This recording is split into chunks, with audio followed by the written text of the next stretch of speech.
up a seat at the bar to join us for another episode of McAnally's Pubcast, a podcast exploring the fun and fantastical mind of Jim Butcher's The Dresden Files series. Hosts Tansenn, Maggie, and me bring you another round of literary analysis on this immense, immersive, and colorful environment inhabited by Harry Dresden, the world's only licensed private investigator and professional wizard. Join an active and engaged community of new and die-hard dedicated fans focused on the fabulous themes, theories, characters, context, lore, and more. This is McAnally's Dresden Files Pubcast by Free Flow Rambling. Conjure by it at your own risk.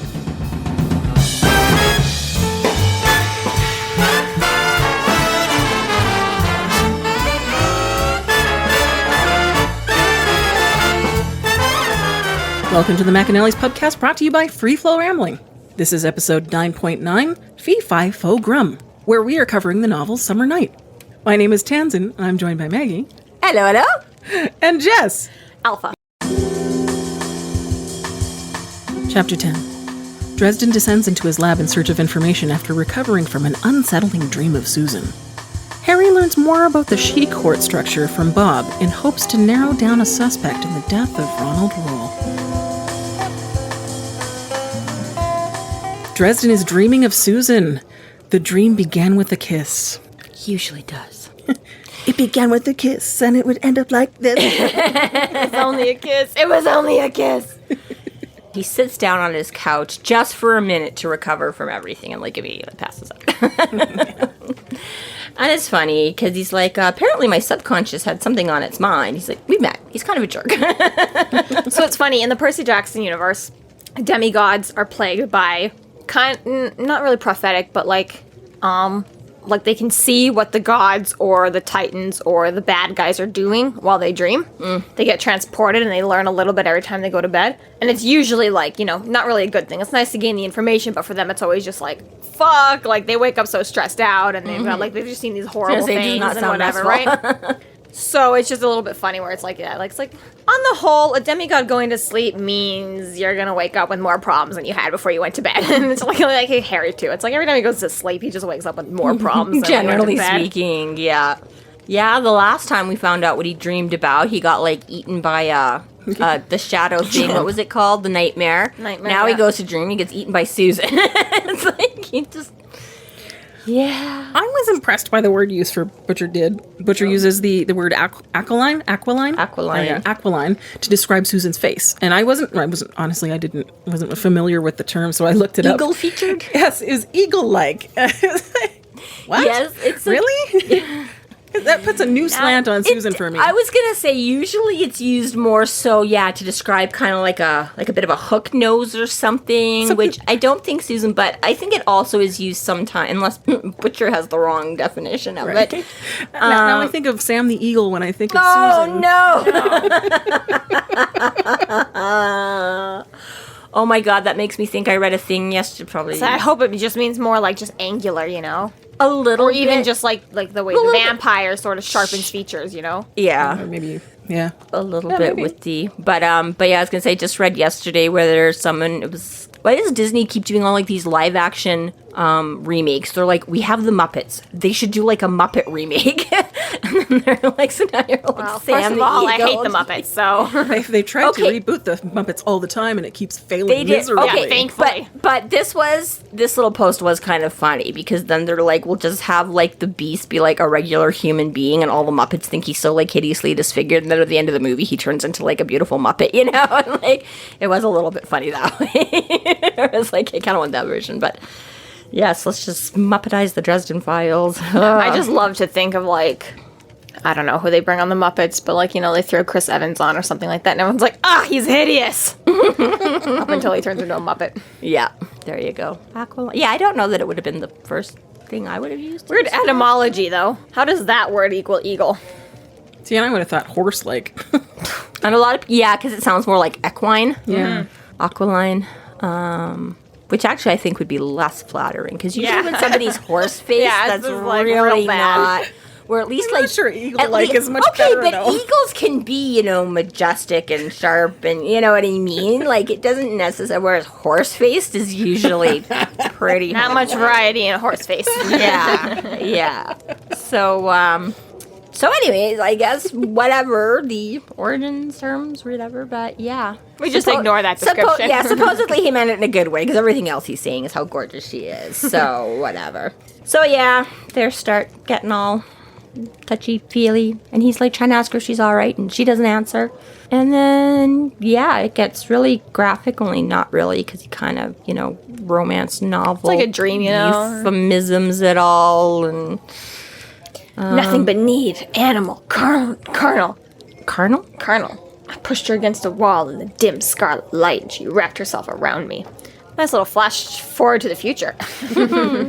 But yeah, there's all kinds of other slim, pale, vampy hands reaching out to grab her, and like this club thing, and those hands, what reminded me of, in Labyrinth, when Jennifer Connelly is like, she's going down this well thing, and all the hands are like bringing her down. That's what it totally reminded me of. Only vaguely. I've only ever seen that movie like once. I'm not super familiar with Labyrinth, unfortunately. Yeah. And the whole scene is just a bunch of hands that are like... drag her down. Yeah.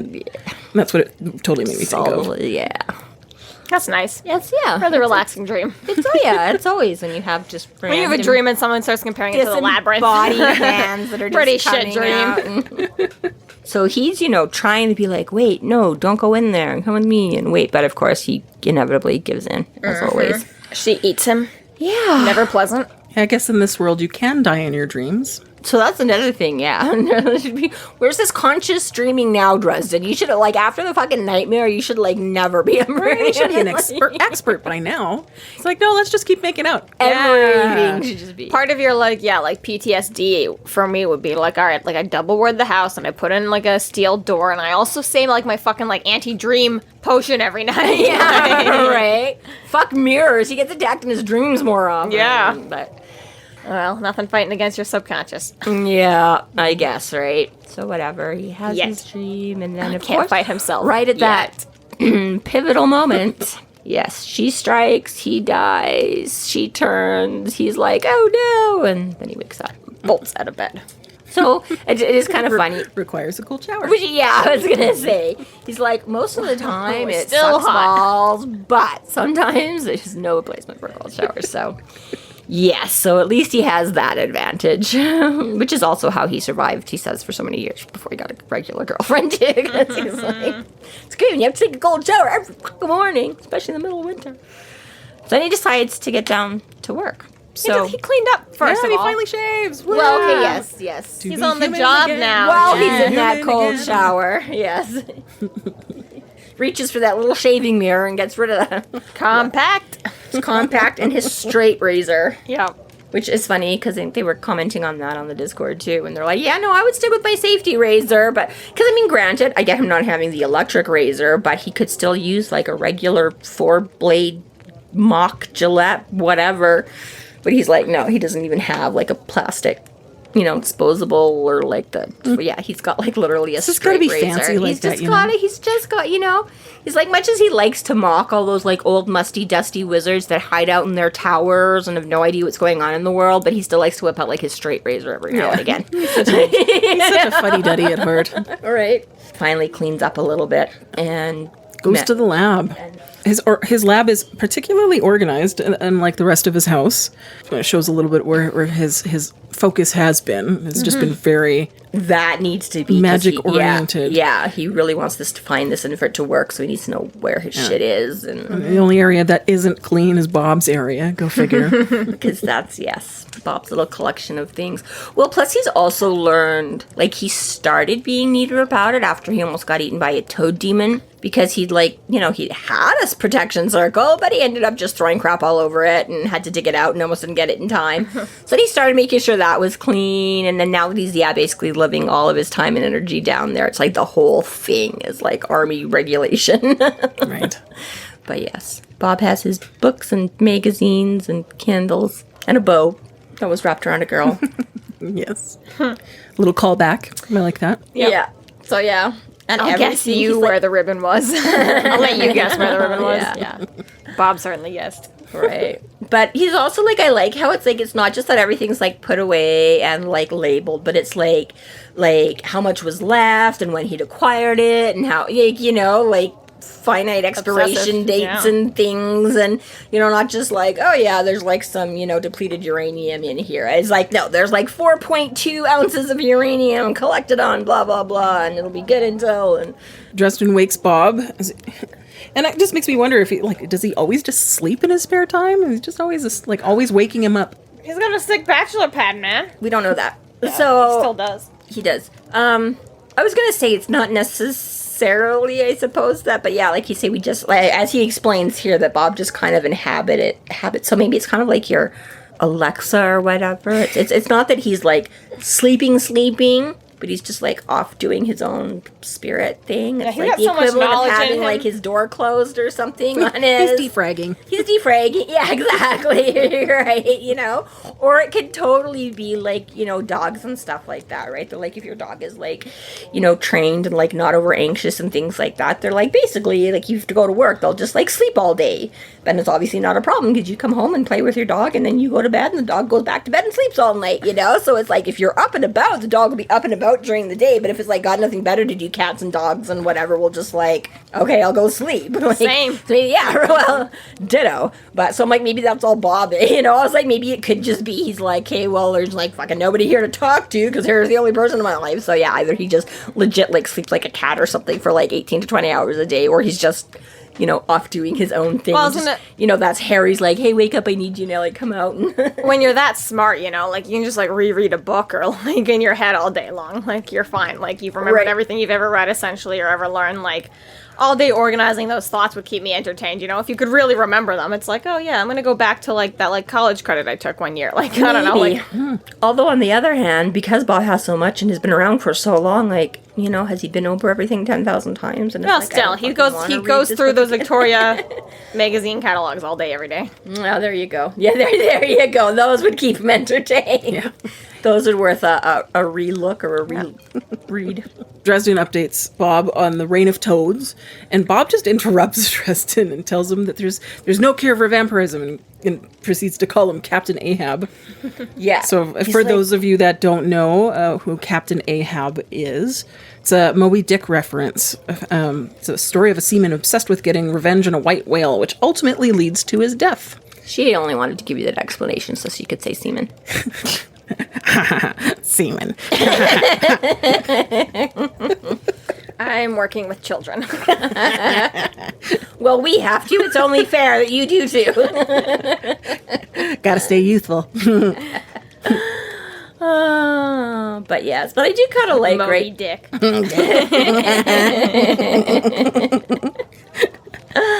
Yes, we were talking about Moby Dick semen. So he likes, so he's like, That joke's never well, that's been it. made before. He doesn't, he doesn't actually get to fill him in on what's, because he asked about the reign of toad and if the kid was right. So he told him that he was going to go off to check this out because Will was bugging him. But that's it. He's like, I've got a difficult situation, and that's where Bob cuts him off and is like, it's not because he thinks he's still going on about, so he hasn't had a chance to fill him in on the new problem yet.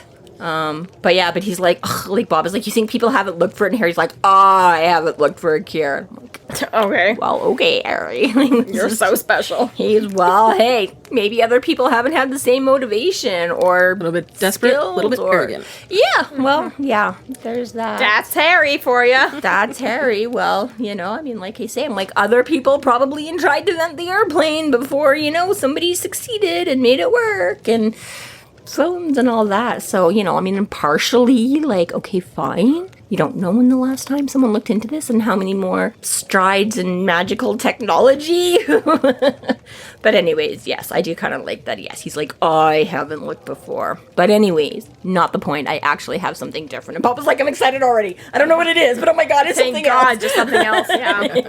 And I was gonna also add in, like, I don't think a spirit of intellect would get bored being alone with his thoughts all day long. Like, that's just who you are. It's like if we get bored of, like, breathing oxygen. Like, Maybe, yes.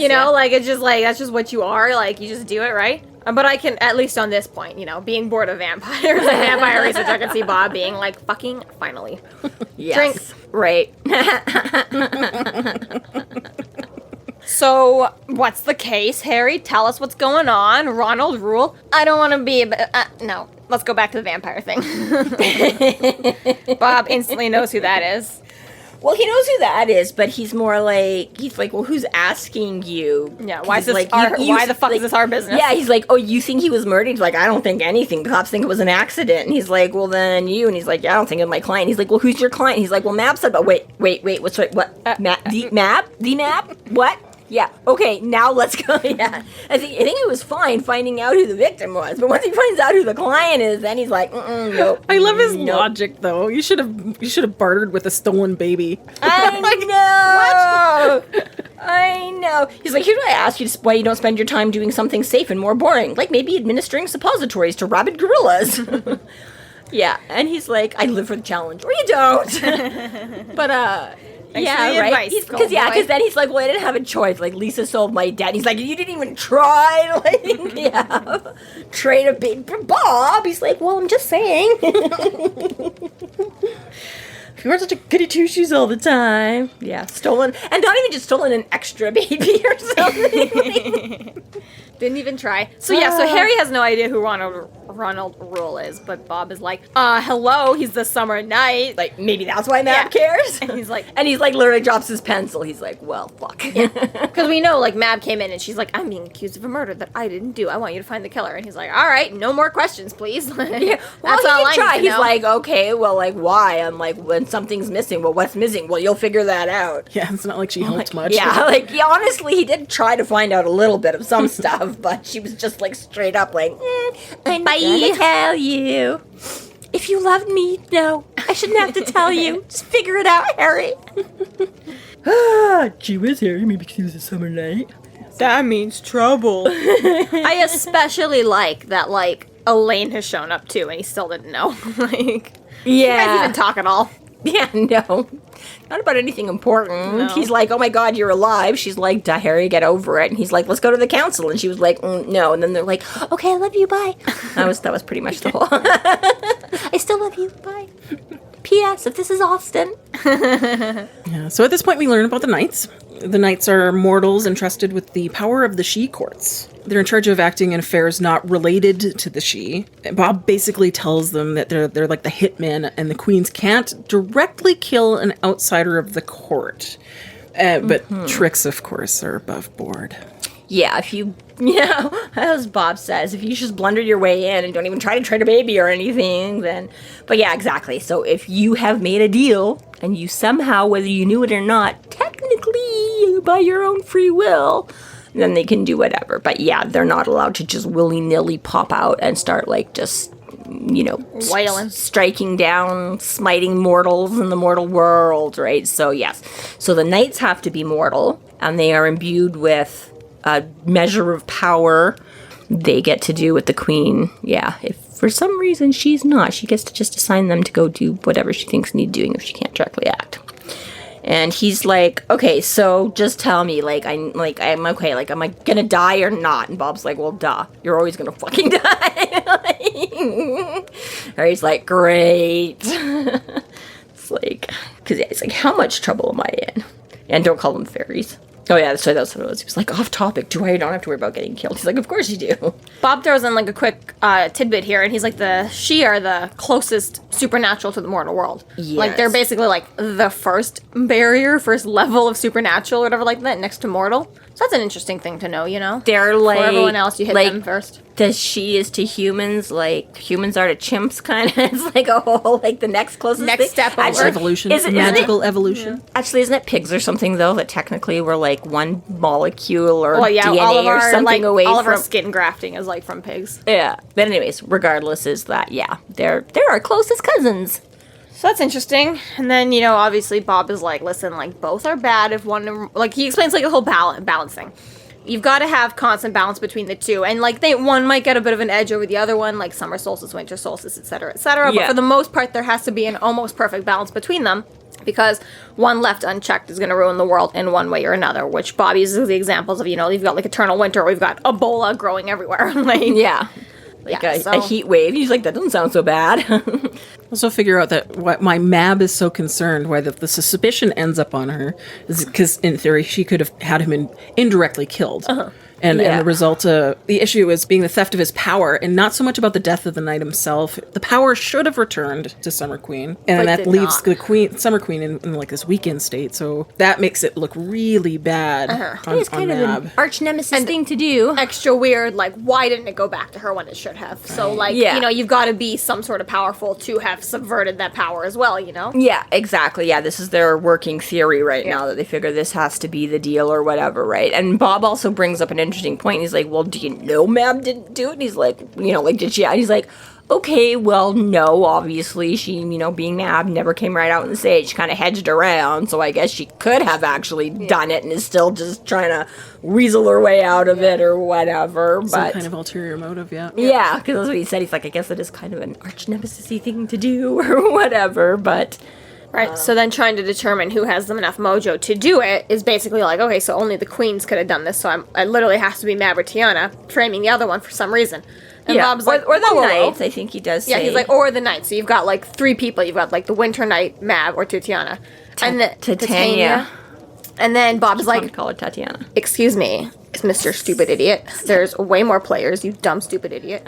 And he also, like, Harry's ass. He's like, oh, like, can a wizard do it? And he's like, he could, but you'd fucking know about it. Like, no way a wizard's gonna get away with that without, like, the biggest collateral damage in the world that we all know about. Like, yeah, which is kind of funny. He's like, to make it look like an accident would have been a lot more work and trouble. Like, it just wouldn't have been worth it. Just blow him up or something. Yeah. But I do like, right, where, because he's like, how much power are we talking and blah, blah, blah. And he's like, well, a flight of stairs wouldn't have done it. 2 flights of stairs wouldn't have done it. Maybe if you took an elevator ride with you. Okay, Bob.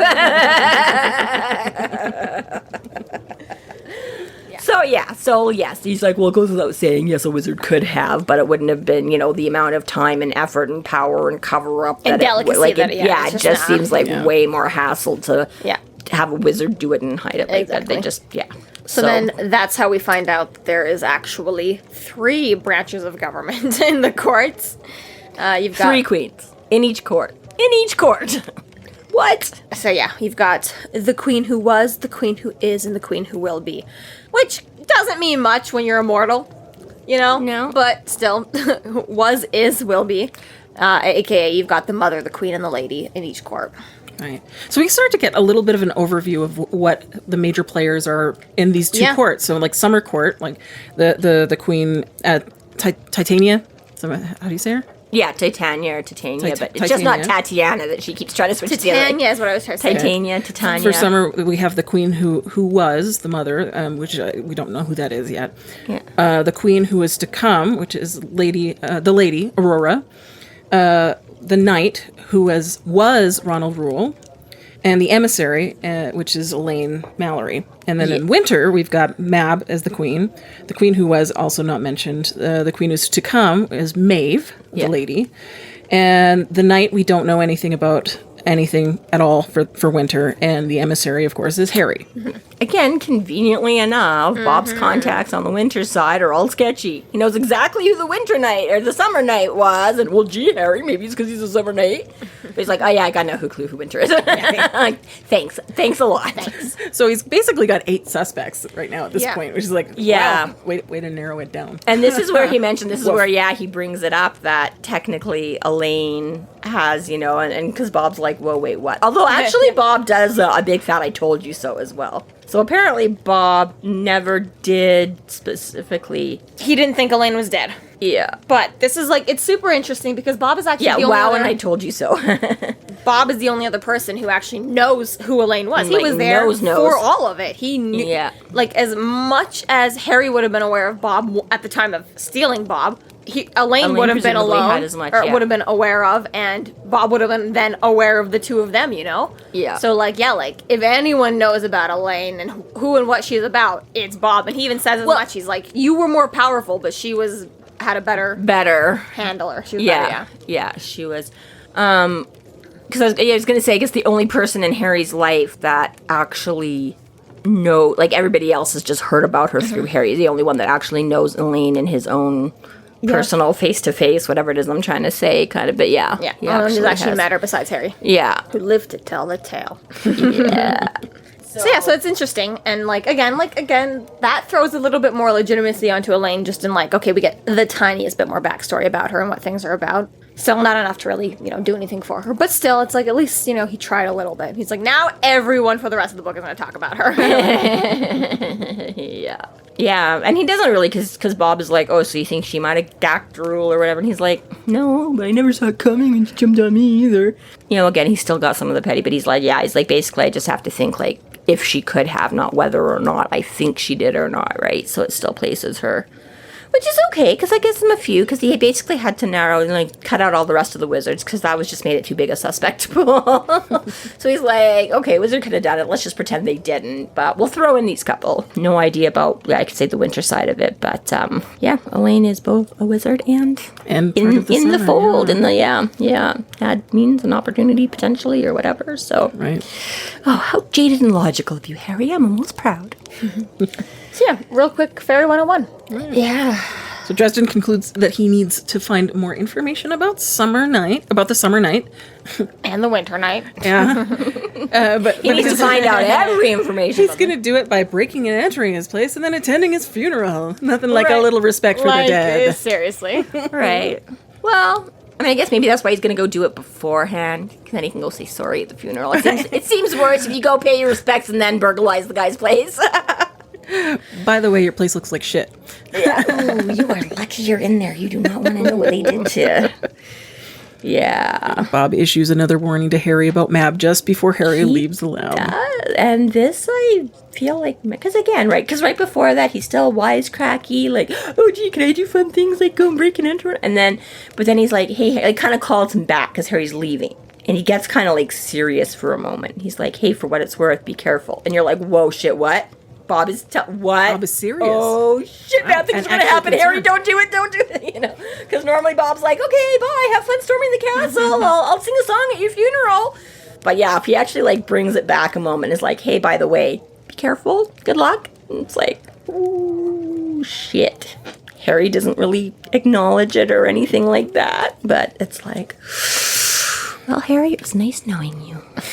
Well, you gotta die sometime.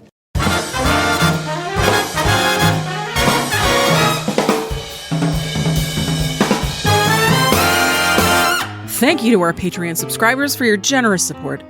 It's people like you who help us do what we do.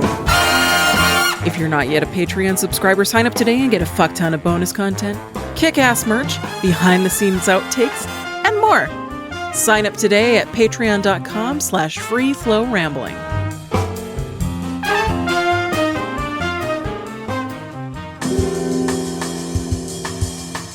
Chapter 11. Dresden pays a visit to Ronald Rule's apartment, only to find he wasn't the first person to have the same idea. Harry confronts and steals a photograph from the other trespasser, only to end up in an altercation which reveals the man to be an ogre. The fight ends prematurely with the neighbors calling the police and both parties leaving the scene. So we don't know where he made those couple of phone calls to, if that was anything interesting or just pure anonymous backstory. Probably nothing. Probably Probably won't come up again. I'm sure. That's not like Jim Butcher. Yeah, it's this is literally just a background detail. Just, add some legitimacy. Harry went to the bathroom before he left the house. Exactly, right. Made a phone call. Yeah, to made a his- phone call, paid grabbed his bills. backpack, and sallied forth.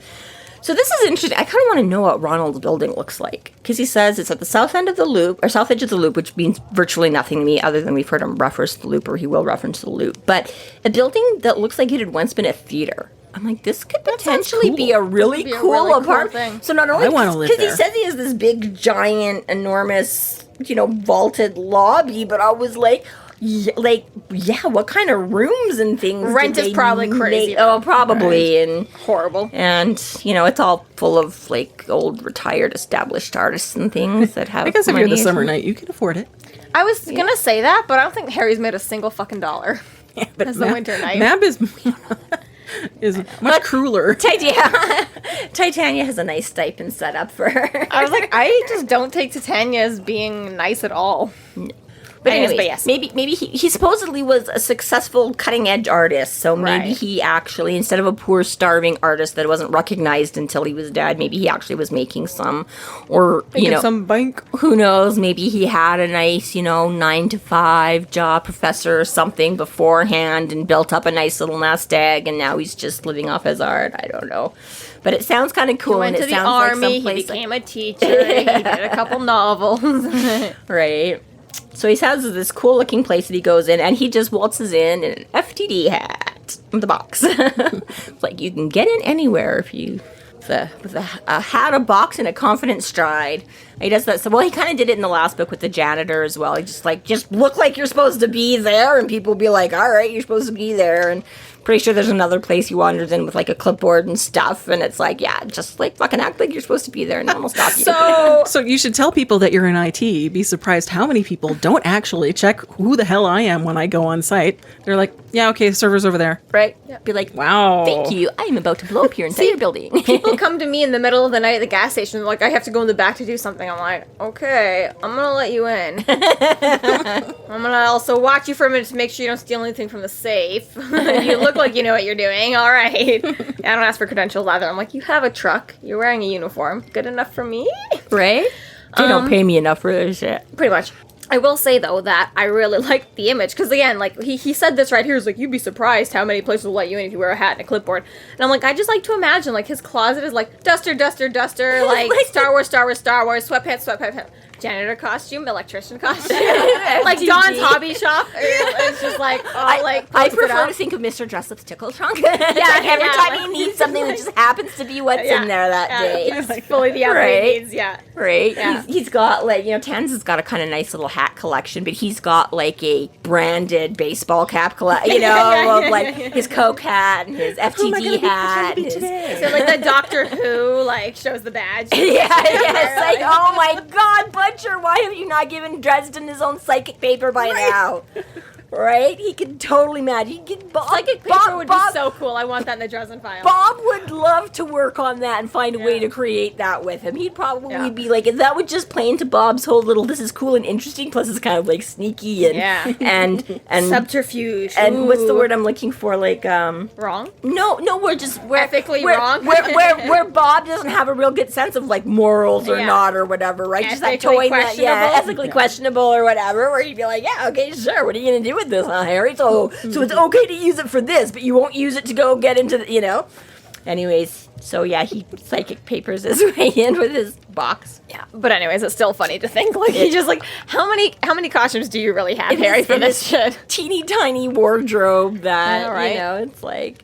Or even better, like, I've, his last $7 is spent renting a costume. No clown knows today, boss. Right. So, yes, gets into the building, heads up to Ronald Rule's apartment, which just so happens to be 429B.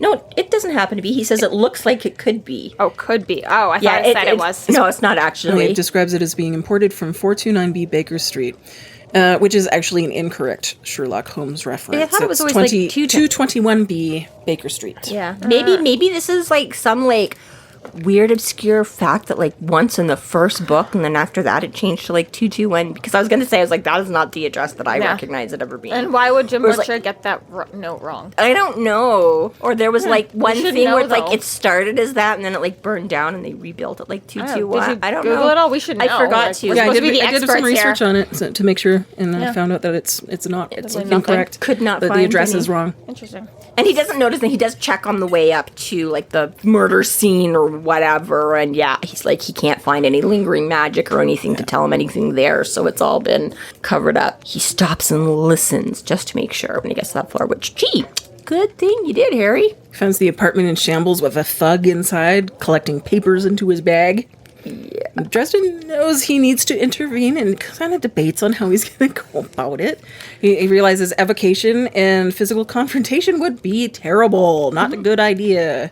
So he still pretends to be this delivery man. Like, okay, Right? worked the first time. Why not? So Harry decides he's going to keep up his delivery ruse despite the fact that someone is in the apartment. Yeah, because he looks like a catalog model for Thugs R Us. Yeah. He's like, and he's like a hand taller than Harry even. So this guy's like 7 foot minimum. Big. So, yeah, he's like, this fisticuffs. Bad idea. How to get my ass handed to me. That would be one way. Yeah. Yeah. So, but it also does spark a few other things because he's like, yeah, why is somebody else tossing his apartment and obviously collecting things, right? He's like, I wonder why. If the guy just fell down the stairs, there'd be no reason. So the fact that they're looking for evidence or removing evidence implies that there's evidence to be had. And I'm like, okay. And so, It really supports Mab's sort of, Yes, this is there's not. far, what's yeah. this- There's something hinky going on. This is Or Mab could have hired this thug to go and like make Harry suspicious, Like- and stay on the trail. There's that too. Well, yeah. Good point. Good point. We don't know. Who knows how Matt's minds work, but exactly. So it gives him something to go on. So he's like, okay, I want to figure out what the fuck is in this satchel that's so important that he's, tearing the place apart to look for it. And plus, part of it is too, like, he just is like, ugh, I probably shouldn't kill like all the other residents, so maybe I won't. My first instinct isn't always to. I'll keep it a little on the down low. I won't go in guns blazing or rods blazing, as the case may be. So. Yeah. So it's kind of funny because the guy's like, what do you want? He's like, you want to sign for these? He's like, no. He's like, rules not here. He's like, I care. And the guy's like, fine, I'll just sign for that. like it's like the thug doesn't really know what to do. Like, when you're faced with somebody that just won't give you the reaction or whatever that, he's just like, I don't care. I got to drop Look, these man, I got to flowers. deliver a package. Yeah, you going to sign for these? Or am I going to stand here all day waiting for Rule to come back so he can sign here, right? So he uses that opportunity, so it's like, fine. So he says, he's like, what are you delivering? He's like, just flowers, man. He's like, flowers? Why would someone send flowers? He's like, just delivery boy, man. I don't give a fuck why people send anything. And then, I don't smell flowers. Yeah. Oops. Yeah. Yeah. And right before that, he managed to swipe a paper from Yeah, so he goes Grum. puts Yes. the box on the table and manages to Grab something a little bigger than a playing card. Yeah, and then he's like, all right, peace out. And I'm thinking like, so you're just gonna come back in a couple hours to get your blasting rod? You're gonna like get downstairs and like suck it out the window? Like you're just once again, you've just taken Leaving your your shit. magical device. Yeah, right. Oh, did he put it back in the box? Yeah, Oh, I it's missed that entirely. Yeah, because again, he has nowhere else to hide it or put it or anything, and so he puts it back in the box and then puts the flower box on the thing, and it's like, all right, see ya. And then he's like, wait a minute, I don't smell flowers. And he's like, smell and then he just takes it up a notch. It's like not even just like I don't smell flowers. It's like I do smell magic. I smell wizard. And Harry's like, Oh, supernatural, great. Which, like, you literally got hired by a fairy, and you're like, oh, this guy's got something about him. yeah. The summer night's apartment is getting tossed on By a this deal that guy you got that- hired by a fairy who looks like he's out of a bad Godfather film. Yeah, the Untouchables or something Like- like that. Because it looks like every standard thing. It's like, this isn't tripping any bell. Who could have known he was supernatural? So immediately like grabs him by the throat, and Harry's like, "Well, fuck." So he can't really delivery boy. he can't really talk and do anything, and his blasting rod is out of reach on the. So thankfully, because he was paying attention, he was hired by fairies, so he has a nice rusty nail in his pocket. So thankfully, his guess is correct, and it And he reacts gets thrown across the room as a result. right. Right into Ronald Rule's bed. Although I'm like, most things probably would have had a relatively similar reaction to having a nail stabbed Yeah. into their forearm. Yeah. Yeah. So Ouch, that hurt. I throw you away. Even outside the iron, yeah. I was gonna say, this had a little extra bite to it, but I was like, you're a human being. If you like stab and like rip a nail into their arm, we're probably gonna be like, Fuck yeah. But anyways, Except this guy. Grum's changed. His appearance changes now, and he's only dressed in a loincloth, and he's 12 feet tall. yeah, instead of 7 feet tall. That's where Dresden realizes Grum is an ogre. Oh, crap. Not cool. Things are worse. Yeah. What have I done? And then I like the whole like rolling on the floor as he tries to like stomp at your head. Yeah, he's like rolling under the bed and like back to the other side, and which is nice because that's what he said. He's like, here I got threw him like clear across into the other room, but he got lucky because instead of hitting one of the giant, massive, posters on like this 4-poster bed posts on this 4-poster bed, he just hits the mattress and like bounces up into the wall. But it's a good thing because otherwise he would have broken his back. That would have been bad. That would have been so bad. That would have been so What would he have bad, done then? right? Matt, we got a wrinkle in the ointment here. Fly in the ointment. Anyways, You're ruining my 10-year plan. This goes back to Morgan, where he's like, let's just get to the point. And Morgan's like, hey, normally I appreciate that, but Harry's like, let's just speed it up. Let's just skip the next crap. Let's just jump straight to. We don't need a books 5, 6, 7, 8, 9, 10 if we just do it now. Yeah, so then he manages to, so I guess now that he's like being less choked, he can do his little Ventus Servetus spell. Gets his blasting. Not so good at the non-verbals here, Harry. Like, did you skip that year? Did Justin not go over Also hard to think when you're being choked. Lack of oxygen. Meh. Well, he was busy thinking enough to say that, like, it was too late to use his shield bracelet, and he couldn't get to his blasting rod, so then he pulled out the nail. I'm like, there was enough thinking going on there. But regardless, so yeah, he blasts his blasting rod in, and tries to blast him with some fire, and it does nothing. It doesn't even singe his, like, not only does it not, like, burn his skin or anything, it, like, doesn't even singe his hair. He's, like, totally... Ogres are totally fine against fire. Pretty much. He's like, yeah, they're pretty magic-proof or whatever, but I'm like, it should have still done, like, a little bit, but obviously this guy is pretty old or whatever, and yeah, it does. Right, he's described as pretty powerful. Yeah, it does nothing. And in control, because an ogre should just have, like, lost his shit, but this guy actually manages to sort of think, plan in some ways, and like, be able to pull himself back when he needs to. Yeah, exactly, because, that's the other thing he says. He's like, they all have, like, a certain amount, but he's like, he grounded it out like it was nothing, and exactly had sort of more... Tactical, wherewithal. I know, as he, normally he describes him from anywhere from, like, maliciously violent to, like, psychotically violent or something. Yeah, Grum attacks Dresden in the bedroom, but Dresden manages to scramble out of the way towards the exit. And just as he almost escapes, a chair slams into him. Like, almost got out of there. That's described as, like, a throne. But, doesn't quite... and so he's about to get a hand on him again, and that's really not a good thing. And then you hear the neighbor like, I'm gonna call, like, and this was always such a funny, like, you fruits. Like, yeah, right. Is this what little old ladies call it? People making noise disturbances? Like, I was like, you hooligans or something even, but I was like, fruits. The language is especially weird. Once we meet this neighbor again later and find out who this neighbor was, it's like, why did you say any of that? Yeah, right. Yeah, well, I mean, the other, like, what's all the racket? I called the police and stuff like that, kind of. But yes, it is. They're already on their way here. It is just a very weird exchange and very... And then on top of that, so Grum is like, fuck, like, I gotta go. Like, he fucking storms out of there or whatever like that, and Harry's safe. And then the neighbor is still like, you too, boy, you gotta get out of here too. And it's like, again, knowing later on who that neighbor is, it's like, well, why'd you have to kick Harry out then too? Like, why not let him go through the apartment now? Really had to sell it. Just had to commit to but just like, it's funny, like knowing who the neighbor is, that she still, like, didn't even let Harry, like, go through the apartment. And it's like, all right. I know. That like, isn't actually that helpful. There's no clues here, Harry. Like, you got the one paper you needed. Get out. All right. So Grum backs away, and he grabs his satchel, redisguises himself, and then he leaves. Because he takes the bait. The police are on the way. Yeah. So, yeah. And does hear sirens, legitimately. Right. Yeah, he says he does. Well, he hears them, although she did say she makes a siren noise. But he does pass sirens. He passes some cars, I think, going in or whatever. And then he gets to study his stolen piece of paper.